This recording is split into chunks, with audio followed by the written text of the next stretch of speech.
bupati diundang, gubernur diundang, orang kaya disediakan makanan, ada udang, ada kepiting, ada ketam, ada sotong, ada cumi, ada semua yang kolesterol. Yang pertama kali dipersilakan makan siapa?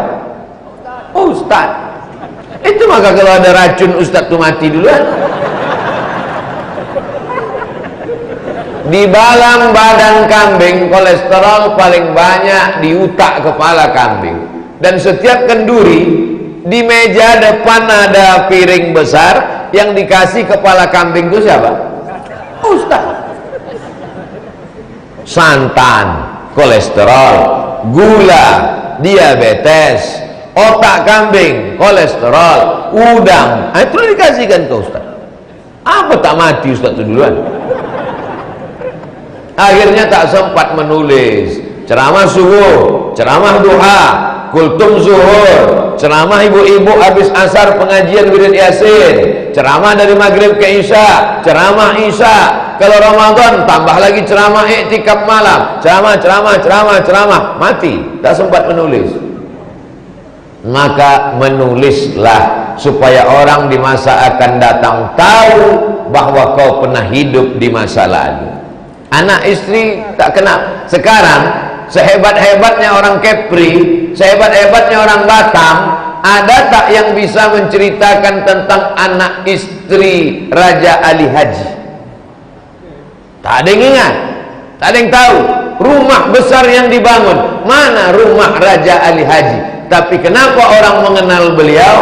Karena gurindam 12, karena kitab-kitab yang beliau tulis. Dan jejak ini dilewati oleh Ustadz Marsofwan. Beliau menulis, judulnya kok harus sholat subuh. Yang jadi pertanyaan saya, kenapa mesti pakai kok? Rupanya ini bahasa anak muda. Kalau orang tua macam saya lah yang menulis buku ini, manfaat dan fadilah sholat subuh. Ini bahasa anak muda. Rupanya kalau anak muda yang nulis buku bahasanya pun muda. Kok mesti sholat subuh? Kenapa tak sholat maghrib? Kenapa tak sholat Idul Fitri, Idul Adha? Kenapa tak sholat Jumat? Kok sholat subuh? Jadi memang orang-orang marketing ini luar biasa. Jadi baru menengok sampulnya, kesan pertama begitu menggoda. Apalagi menengok sampulnya dia sedang sholat ini ya, muncul kok lagi, kok sedang tasahud. Nama pun begitu juga. Untung saya menengok di bawah nih, kalau tidak berapa lama berkawan kenal, 22 tahun, 24 tahun. Setahu saya beliau nama Ustadz Marsofwan. Kok jadi hamba? Haji Marsofwan bin Abdul Wahab. Jadi pertanyaan-pertanyaan yang menggelitik pembaca itu ingin mengetahui isinya. Dapatkan di nomor berikut ini. Sempat dia menulis. Ada orang sibuk menulis sampai tak sempat berbini. Ada orang sibuk berbini sampai tak sempat menulis. Ustadz Marsofwan lengkap semuanya. Ada bininya, ada anaknya. Semalam 8 orang. Semalam saya datang akikah anak beliau. Kata Nabi, tazawwajul alwadud, nikahilah perempuan yang subur dan yang penyayang kepada anak. Beliau Imam Nawawi banyak kitabnya. Kitab hadis paling kecil Arba'in Imam Nawawi, Riyadus Shalihin Imam Nawawi, Al-Azkar Imam Nawawi, Syarah Sahih Muslim Al-Minhaj, Syarah Sahih Muslim Ibn Al-Hajjaj Imam Nawawi, Rawdatul Talibin wa Umdatul Muftin Imam Nawawi. Tapi Imam Nawawi tak punya anak, tak nikah. Maka datang Syekh Abdul Fattah Abu Ghuddah menulis kitab Al-Ulama Al-Uzzab Alladzina Atharul Ilma Ala Zawaj. Ulama-ulama yang tak menikah karena sibuk menuntut ilmu. Ustadz Marsofwan sibuk menuntut ilmu tapi kembali menikah dan sempat menulis buku.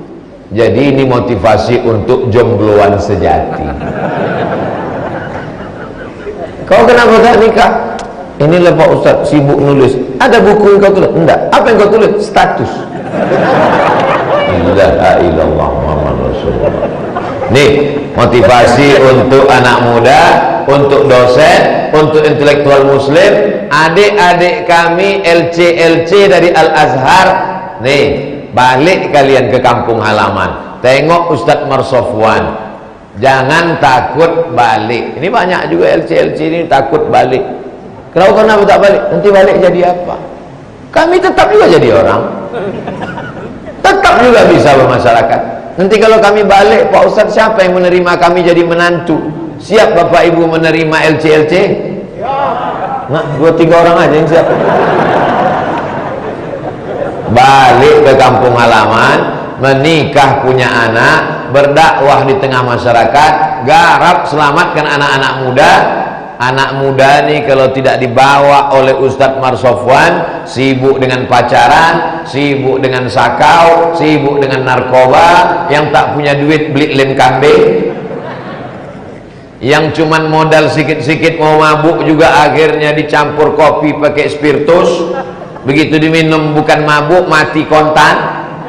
Sibuk dengan LGBT, sibuk dengan game online, sibuk dengan judi online, sibuk dengan kripto, sibuk dengan macam-macam, akhirnya jauh daripada Allah. Ada magnet-magnet yang membuat anak muda ini berkumpul, akhirnya terwujudlah 200 subuh hari Ahad. Kenapa dipilih hari Ahad?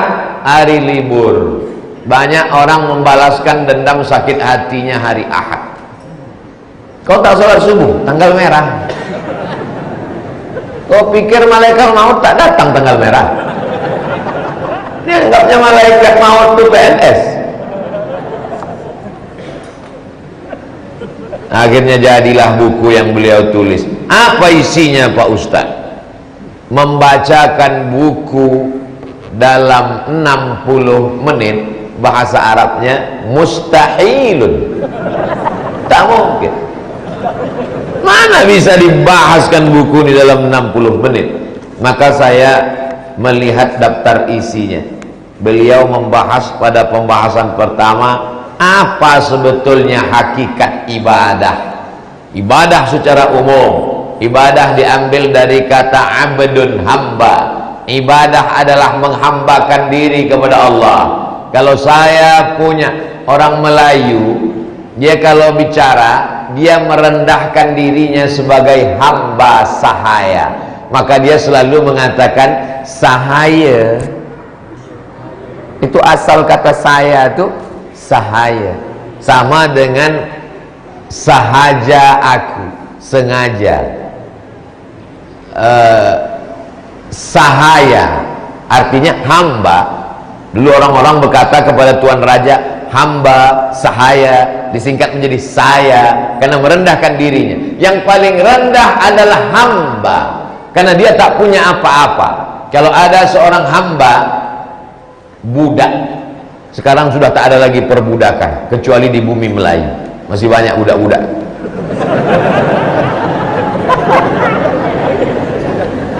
Budak-budak Kepri, budak-budak Bengkalis, budak-budak di bumi Melayu masih banyak. Di Kalimantan pun ternyata masih banyak budak-budak. Saya baru balik dari Pontianak, kata Ustaz Luqmanul Hakim, Ustaz, perbudakan sudah dihapuskan di dunia, tapi di Kalimantan Barat masih ada, masih banyak budak-budak kecil. Kalau ada budak hamba sahaya, lalu kemudian dia bekerja mengambil upah kepada orang kaya, beternak, mengurus kambing, mengambil rumput, menyiram kebun, memetik kurma, lalu dia digaji oleh tuan, digaji oleh yang punya tanah. Pertanyaannya, gajinya itu untuk dia atau untuk tuannya? Untuk tuannya, karena dia tak punya apa-apa. Hamba sahaya tak punya apa-apa. Kalau hamba sahaya punya istri, istrinya melahirkan anak, maka anak si hamba sahaya menjadi milik tuannya. Anaknya bukan punya dia, hartanya bukan punya dia. Maka ketika Islam datang, manusia tidak lagi boleh menjadi budak hamba sahaya kepada manusia, tapi dia berubah menjadi hamba Allah. Makanya nama yang paling bagus adalah hamba Allah. Bahasa Arabnya Abdullah, Abdurrahman, Abdurrahim, Abdul Wahab, Abdul Somad. Kenapa? Karena awalnya manusia itu hamba. Maka saat dia beribadah, dia sedang menghambakan dirinya kepada Allah. Dibahas Ustadz Marsofwan dari mulai hakikat ibadah, lalu lebih spesifik lagi hakikat sholat. Tidak boleh putus kontak kepada Allah Subhanahu wa ta'ala. Jangankan putus kontak kepada Allah, putus kontak ke PLN aja kacau sholat subuh hari ini. Saya yakin makmum di belakang tuh ragu-ragu mau sujud. Iya apa tidak?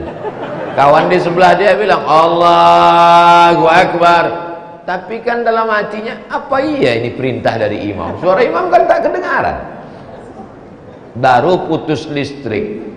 Bagaimana putus hubungan dengan Allah? Jadi kalau ditanya, kok sholat subuh? Karena orang awal hidupnya adalah di waktu subuh. Saya ulang sekali lagi, manusia ini awal hidupnya di waktu, tidak semua. Apakah subuh ini ada orang awal hidupnya jam 8 nanti? Ada. Yang telinganya disumbangkannya jadi WC setan. Siapa itu Pak Ustaz? Man nama, siapa yang tidur walam yusolli, tak sholat subuh, balas syaitanu fi udhuni, setan kencing di telinganya. Tertulis di sini, toilet setan, WC setan. Sedangkan WC orang beriman aja bau setan, tak mungkin WC setan bau kita. Menyediakan WC setan.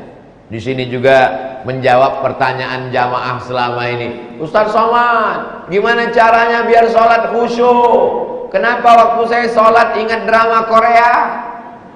Kenapa waktu saya sholat ingat jam tinggal di kamar mandi? Kenapa waktu saya sholat ingat ternyata belum beli sayur? Kenapa waktu sholat ingat remote disimpan di mana? Handphone lupa dibawa. Dijawab Ustadz Marsofwan tentang cara khusyuk sholat, hakikat sholat. Sholat membikin sehat. Jadi dalam buku ini beliau membahas dari mulai secara spiritual tasawuf, juga menurut medis kesehatan. Kenapa orang sholat itu sehat? Dan ternyata jantung kita ini menyemburkan darah. Darah dari jantung ini disemburkan ke otak, membawa oksigen. Kalau kurang oksigen menyembur ke otak, itulah menyebabkan stroke ringan, dan lama-lama stroke berat, stroke betulan, tak mati, setengah mati. Maka kalau orang sholat, maka saat itu dia bersujud lama. Subhana rabbiyal a'la wa bihamdi, subhana rabbiyal a'la wa bihamdi, subhana rabbiyal a'la wa bihamdi. Waktu ruku, maka kaki tak boleh ditekuk, urat-urat kakinya meregang, mengalir darah. Orang yang hanya duduk saja tak mengalir darahnya. Siapa yang paling banyak duduk? Ustadz. Tadi malam ceramah berdiri, sekarang duduk. Nanti kajian duha duduk, kajian zuhur duduk, Masjid Jabal Arafah duduk, olahraga jarang. Tapi orang kalau dia sholatnya betul, maka manfaat olahraga didapatnya. Tapi jangan gara-gara ini sholat niat usolli fardhus subhi lil olahraga. Manfaat kesehatan dari sholat itu bonus. Dari mulai mata, ternyata kata dokter mata yang ngaji, mata menengok tempat sujud. Makanya waktu sedang sujud itu mata dibuka apa ditutup? Buka. Mata menengok dekat, menengok jauh, latihan. Tengok jauh, tengok dekat. Turun darah ke otak. Kalau kita sedang sekarang, otak di atas, jantung di bawah. Waktu sedang sujud, jantung di atas, otak di bawah. Yang tak ada otak, makan otak-otak. Begitu sempurnanya. Tulang-tulang. Tulang ini tidak ada pori-porinya. Maka kalau dia mau dikasih makan, semua ada lubang mulut, pori-pori. Tapi kalau tulang bagaimana cara mengasih makannya? Maka mesti bergerak banyak. Tulang-tulang bergerak waktu sholat. Allahu Akbar. Sami Allahu liman hamidah. Allahu Akbar. Allahu Akbar. Allahu Akbar. Assalamualaikum warahmatullah. Assalamualaikum warahmatullah. Leher bergerak. Tahiyatul masjid 1, 2. Qabliyah subuh 1, 2. Salat subuh 1, 2. Salat isyraq 1, 2. Salat duha 1, 2. Tahiyatul masjid, qabliyah zuhur, salat zuhur, ba'diyah zuhur, qabliyah asar, salat asar, qabliyah maghrib, salat maghrib, ba'diyah maghrib, qabliyah isya, salat isya, ba'diyah isya, salat tahajud, salat witir, salat hajat, salat taubat. Bergerak leher, maka sehat lehernya. Orang yang tak sholat menggerakkan leher seminggu sekali waktu senam pagi, itu pun online. Teng, teng, teng, teng, teng. Leher tak bergerak, biji mata bergerak, menengok instruktur pakai celana sempit. Di dalam badan yang sehat terdapat otak yang kotor. Tapi kalau dia sholat, ini Ustadz Marsofwan buku ini Masya Allah tabarakallah. Masuk bab 2, definisi sholat subuh, dalil sholat subuh, tata cara sholat subuh, sampai kunut pun di buku ini beliau bahas kunut. Dan sholat subuh beliau pakai kunut. Allahumma hdina fi man hadait, amin, wa afina fi man afait, amin, wa tawallana fi man tawallait, amin, wa barik lana fi ma a'tait, amin, wa qina bi rahmatika syarra ma qadait, amin. Setelah itu tadi beliau membaca sir, fa innaka taqdi wa la yuqda 'alaik wa innahu la yadhillu man walait wa la ya'izzu man 'adait tabarakta rabbana wa ta'ala falakal hamdu 'ala ma qadait. Kenapa tak dibaca jahar yang itu Pak Ustaz? Karena itu doa, karena itu sana pujian. Yang 5 tadi doa, dibaca jahar, diaminkan oleh makmum. Allahumma adina fi man hadait wa afina fi man afait wa tawallana fi man tawallait wa barik lana fi ma a'tait wa qina bi rahmatika syarra ma qadait.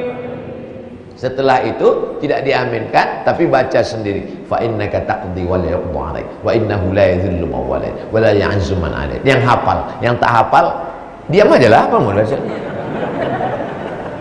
Tapi karena gengsi, takut ditengok kawan sebelah, pura-pura pula.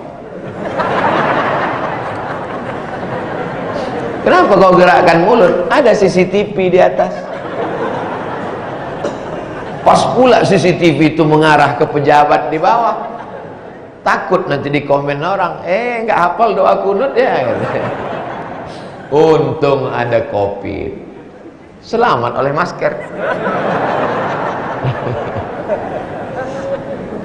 Tapi kemudian di ujung tadi Ustadz Marsofwan jahar lagi. Allahumma dafa'annal ghala wal waba wal fasha wal riba wal zina wal munkar was suyufal mukhtalifata was syadaida wal mi'ad ma zahara minha wa ma batan min baladina hadha khassa wa min buldanil muslimina amma. Kenapa dijaharkannya lagi? Karena doa. Wa sallallahu ala sayyidina Muhammadin nabiyil ummi wa ala alihi wa sahbihi wa baraka wa sallam.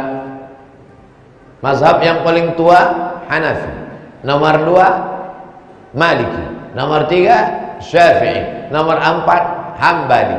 Yang berkunut 2, yang tak berkunut 2. Yang tak berkunut paling tua dengan paling kecil, Hanafi, Hambali. Yang berkunut 2, Maliki dengan Syafi'i. Maliki dengan Syafi'i berbeda. Maliki kunutnya sebelum ruku, sehabis ayat inna a'tainakal kautsar fasalli li rabbika wanhar inna syani'aka wal abtar. Baca kunut, tak berbunyi kunut. Di Maroko begitu, karena Maroko mazhab Maliki. Sedangkan mazhab Syafi'i kunutnya setelah ruku. Allahu Akbar, Sami'allahu liman hamidah, Rabbana lakal hamdu mil'us samawati mil'ul ardi mil'u ma syi'ta min syai'in ba'd.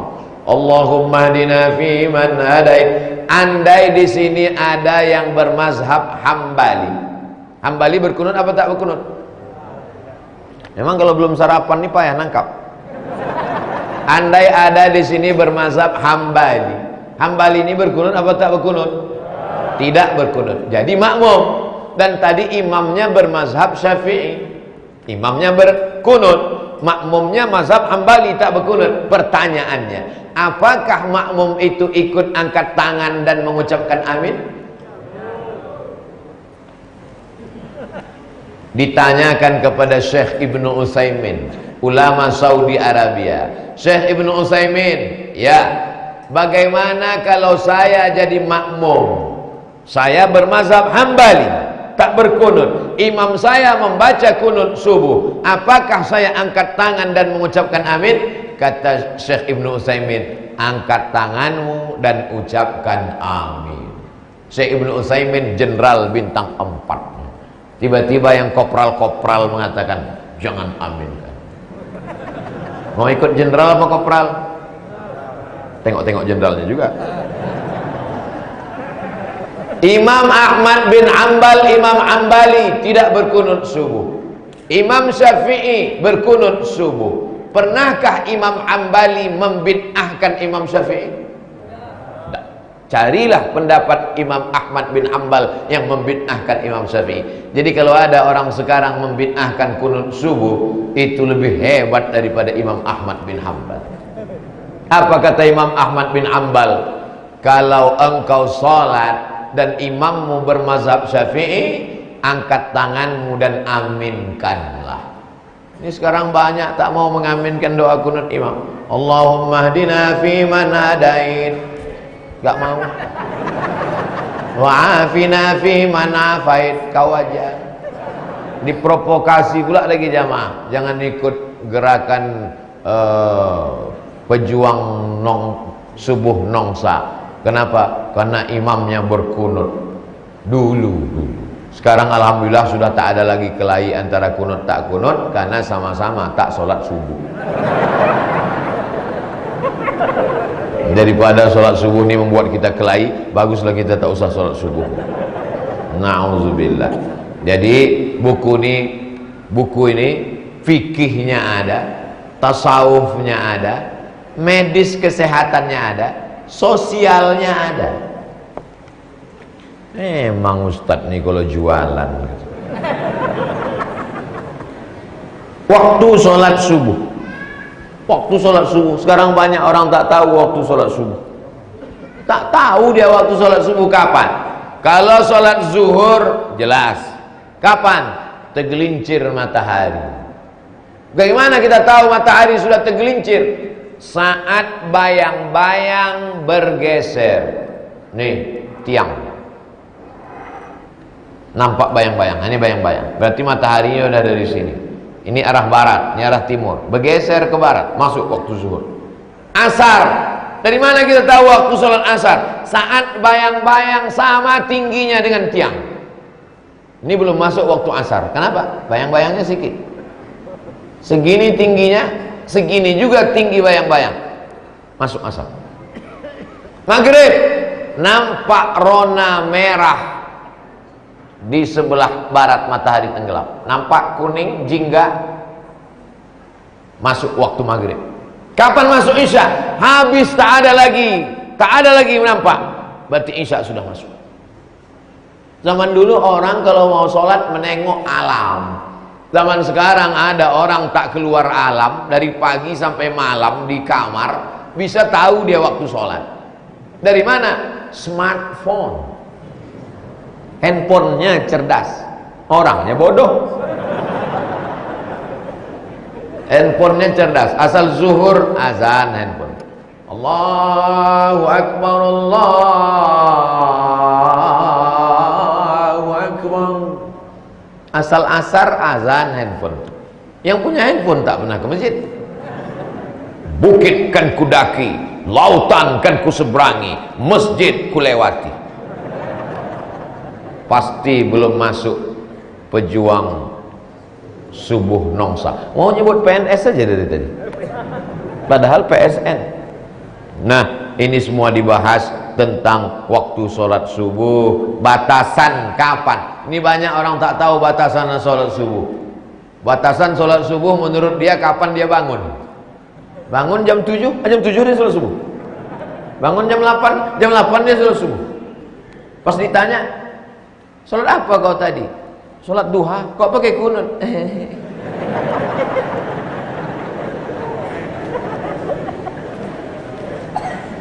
Kok sholat subuh? Dibahas Ustadz Marsopwan. Kok sholat subuh? Lau ya'lamuna ma fil atamati was subhi. Seandainya mereka tahu keutamaan sholat subuh berjamaah, la atauhuma habwan, mereka akan datang sholat subuh walaupun merangkak mereka datang. Apalagi naik motor. Kau tadi sholat subuh, aku merangkak. Kenapa kau merangkak? Minyak habis di jalan. Kau? Aku tak merangkak, mendorong. Kenapa? Busi basah kena hujan. Sholat subuh paling banyak manfaatnya. Kenapa? Negara yang paling maju adalah negara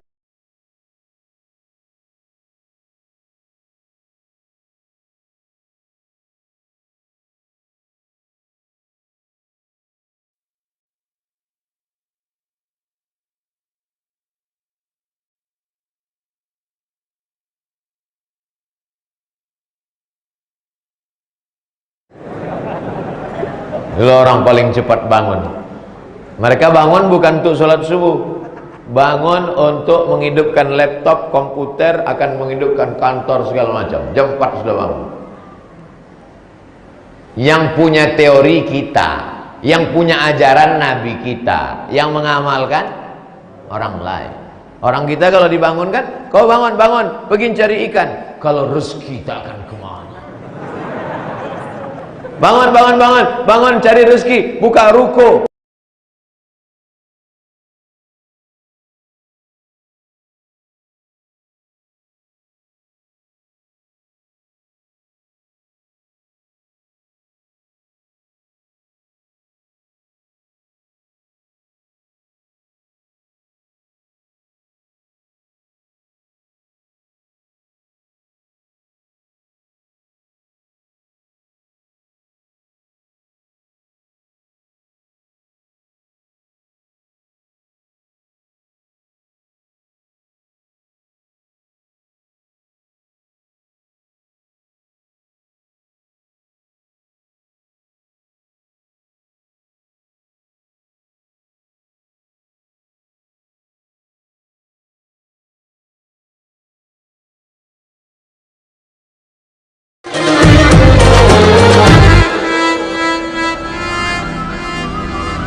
Pas untuk menghirupnya, mau dia masuk ke dalam.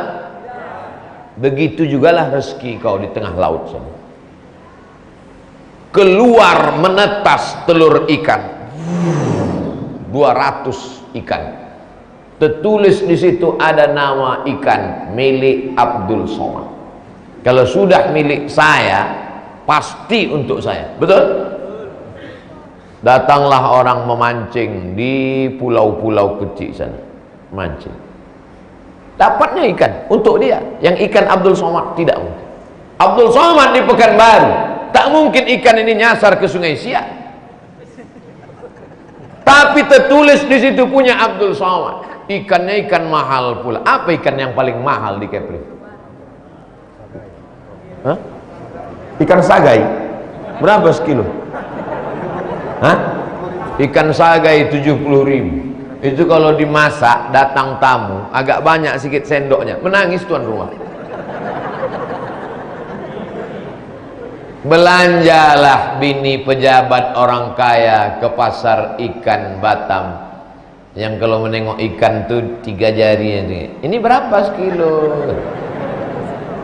Ini harganya 70.000 sekilo. Gak tawar-tawar lagi. Angkat katanya. Diangkat, dimasak mereka. Pas dimasak, pas acara tablik akbar Abdul Somad. Ketika ikan-ikan sudah diletakkan di atas meja, meja bupati, meja gubernur, meja wali kota, meja DPRD, meja DPD, meja DPR RI, pas giliran makan, siapa duluan dipersilakan? Abdul Somad. Ustadz silakan. Tapi kalau saya tak berusaha untuk mengambilkan sendok, mau dia masuk ke piring saya? Mau? Berapa kali saya disendokkan orang? Sendokkan. Tapi kalau saya tak berusaha untuk menyuapkannya ke mulut, mesti ada usaha dan ikhtiar.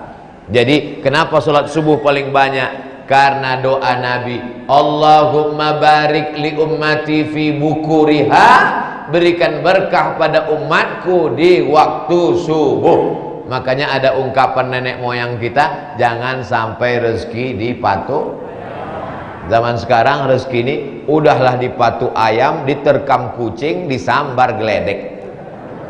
Kita tak dapat apa-apa lagi. Makanya cepat-cepat bangun, cepat-cepat sholat subuh, cepat-cepat berangkat. Alhamdulillah Ustaz Somad, anak saya sejak ikut gerakan pejuang subuh Nongsa ini, sholat subuhnya mantap. Tapi hari Ahad aja.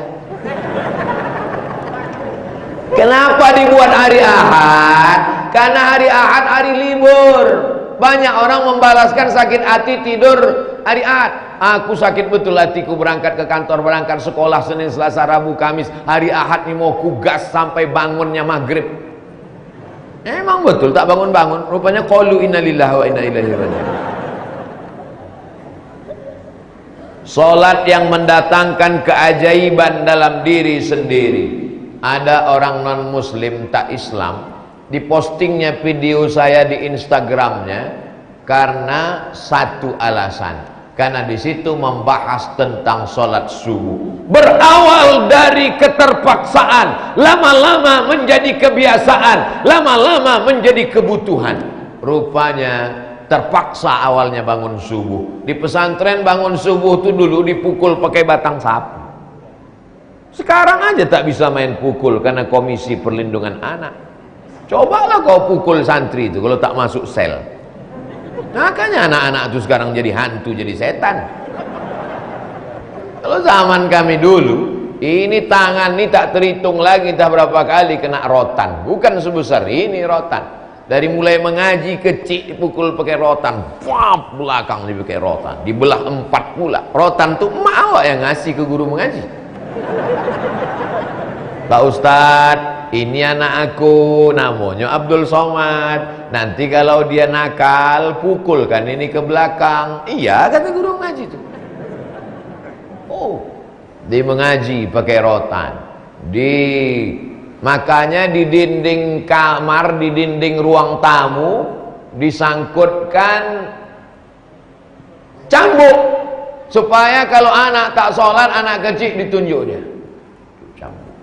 Nanti bapak ibu kalau ke rumah saya tengok di ruang tamu ada di situ arit. Kenapa arit Pak Ustaz? Saya ceramah ke Bangkalan Madura, dikasih orang Madura saya cenderamata, celurit sama cambuk. Saya gantung di ruang tamu, ada sampai sekarang. Jadi bukan untuk memukulkan, tapi bagus juga kalau tamu lambat dia balik, tengoknya mana balik kita katanya. Tak boleh, tamu mesti dimuliakan. Man kana yu'minu billahi wal yawmil akhir falyukrim dhaifahu. Siapa yang beriman kepada Allah dan hari akhirat, muliakan tamu. Subuh akan menjauhkan dari sanksi. Man shallas subha fi jama'atin kana fi zimmatillah. Siapa yang salat subuh berjamaah, maka dia dalam tanggungan Allah Subhanahu wa taala. Kau selama di sini dalam tanggunganku, selamat insyaallah. Maka kita dari pagi ini sampai petang nanti dalam tanggungan Allah SWT. Kenapa? Karena kita sudah sholat subuh berjamaah. Aku tak percaya aku ceramah Ustaz. Katanya man shalla subha fi jama'atin kana fi zimmatillah. Siapa yang sholat subuh berjamaah dalam tanggungan Allah. Begitu aku balik slop hilang. Begitu aku balik helm basah. Begitu aku balik, Allah mungkin punya rencana yang lebih indah, mau digantinya slop kau dengan slop yang lebih baik. Tapi bukan berarti kau ambil slop kawan yang lebih mahal. Kadang banyak jamaah ini yang pandai menginterpretasikan hadis sendiri.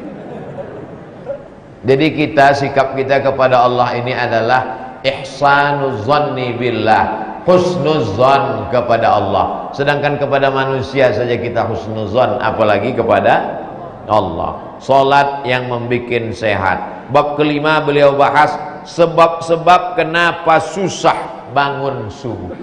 Oh, ini yang selama ini susah bangun subuh, ada jawabannya di sini. Karena tak takut pada Allah, karena tak berharap akhirat, karena menyepelekan waktu, karena begadang. Sudah tahu sholat subuh jam 5, ditontonlah pula bola sampai jam 4, tidur jam 4.30.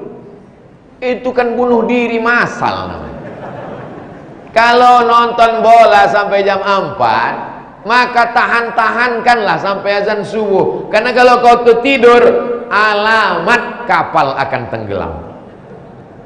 Karena mata ini bukan kuasa kita. Makanya kalau jam 4, jam 4.30 tunggu azan subuh. Habis azan subuh, sholat subuh. Habis sholat subuh itu barulah tidur.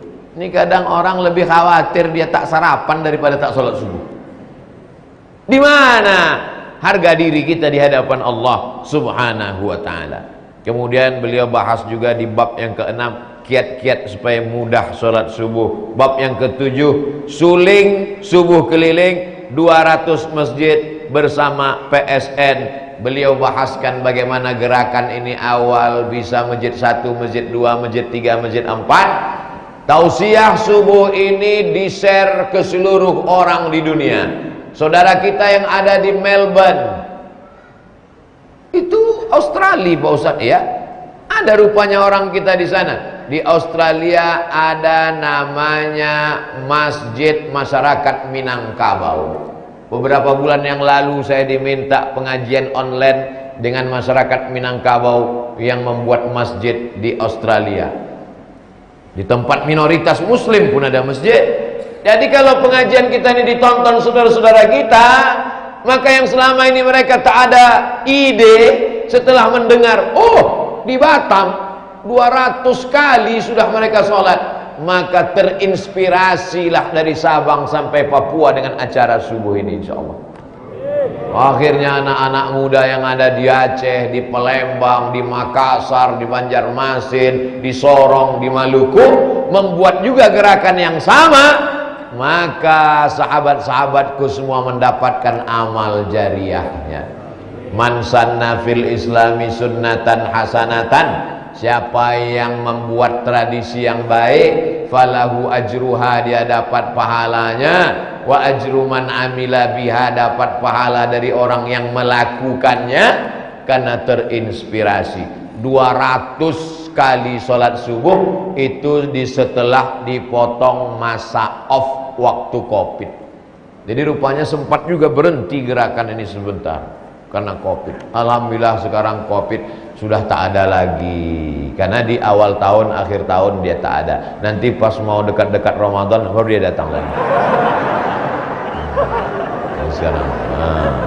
Alhamdulillah sekarang subuh keliling masih bisa. Pembahasan menjemput kebangkitan umat dengan sholat subuh seramai masjid. Itu pembahasan terakhir dalam buku ini. Kalau sholat subuhnya sudah seramai sholat Jumat, tak lama lagi Palestina akan merdeka. Itu kata ulama Mesir. Dan hari ini kita menengok, ini bukan lagi sholat Jumat, ini sholat Idul Fitri. Kenapa begitu? Karena kalau sholat Jumat tak ada ibu-ibu. Ini sholat Idul Fitri. Kalau mau menengok sholat subuh macam sholat Idul Fitri, datanglah ke Nongsa. Allahu Akbar. Mudah-mudahan kita istiqomah, anak cucu kita istiqomah. Saya datang yang ke tepat yang bulat-bulat aja, yang ke 200, yang ke 300, yang ke 1100. Insya Allah nanti saya datang lagi, kita bulat-bulatkan yang angka 2 aja. Yang ke sholat subuh PSN yang ke 2000. Wow. Tapi pas yang ke 2000 itu sebagian bapak-bapak ini udah meninggal. Pas saya hadir tuh saya tengok muda-muda semua. Saya waktu itu masih hidup. Hidup dan mati bukan kuasa kita. Yuhyi wa yumit wa huwa ala kulli syai'in qadir. Tapi kalau kita istiqomah salat subuh berjamaah, semua orang yang salat subuh itu salat berdoa, maka mengalir ke kubur, ke makam kita. Enaknya Abdul Somad, dia tak datang dari 1, 2, 3 enggak. Pas 200 saja datang. Pas 200 dipasangkan sorban, foto cenderamata, acara bedah buku. Pas giliran pahalanya dapat apa tak dapat? Saya sebetulnya sedang mancing jamaah. Setuju tak mereka dapat? Pas saya tanya, dapat apa tak dapat? Dapat. Padahal kalau dia setuju, dapat kan gitu kan? Coba saya tanya, dapat apa tak dapat? Dapat sedikit. Bapak Ibu yang dimuliakan Allah, berbuat baik berpada-pada, berbuat buruk jangan sekali. Karena sampai masanya nanti niat buat baik ada, tapi kita sudah berbuat baik berpada-pada, berbuat buruk jangan sekali. Karena masanya nanti ada niat untuk buat baik ada, tapi kita sudah mati. As-salatu khairum minan naum. Hari ini kau menarik selimut, hari ini kau mematikan jam, hari ini kau marah, apalah azan ini. Tapi sampai masanya nanti kau ingin betul datang untuk sholat subuh, tapi tak bisa karena mati tak wajib sholat. Setengah mati di ruang ICU, meleleh air mata ingin sholat subuh. Oh, andai dulu waktu sehat kau kemana? Sekarang berandai-andai, nasi sudah jadi tai ayam. Udah di ICU cerita bubur juga lagi. Maka selagi sehat badan, paksakan bangun subuh. Grup-grup WhatsApp hidupkan. Sampai jam sekian telepon kawan, ayo kita sholat. Usah kau urus-urus sholatku, urus saja surgamu. Nerakaku biar ku urus sendiri. Nerakaku bukan nerakamu. Memang betul kawan. Tapi nanti kalau aku masuk surga kau tak ada, nggak ada lo, nggak rame guys. Jangan dibalas marah. Kalau dia marah kita marah juga. Dia kesetanan, kita kesetanan juga. Apa beda kita sama dia? Betul? Ajak kawan, jangan berhenti. Aku takut kalau ngajak dia, cakap dia kasar, tersinggung. Kirimkan video saya. Siapa yang tak sholat, mati kafir, hanyutkan ke sungai, campakkan ke jembatan. Gak rela ditonton. Mak, siapa ini? Ada dengan cara lembut. Tengoklah suasana, ada yang cara lembut. Kau belum juga lagi sholat, nantilah nunggu pensiun. Malaikat datang tak nunggu pensiun. Bagaimana kalau nanti kau mati? Dengan cara yang lembut. Ada dengan cara bukan keras, tegas, sesuai dengan keadaan masing-masing. Kapan kita keras, kapan kita tegas, kapan kita lembut. Tengok, kalau kawan tuh tegak, lembut. Ayolah supaya Karena kalau dia tegap kita keras, disikut kayaknya mati kita.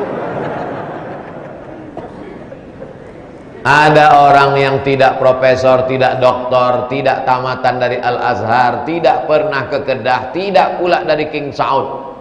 Dia hanya anak muda biasa pakai motor. Tapi rupanya mulutnya dari hati sampai ke hati orang. Ayyahdiyallahu bika rajulan wahidan. Satu orang dapat hidayah khairum min humurin na'am. Lebih baik daripada kau memiliki seekor onta merah, onta besar, kendaraan termahal.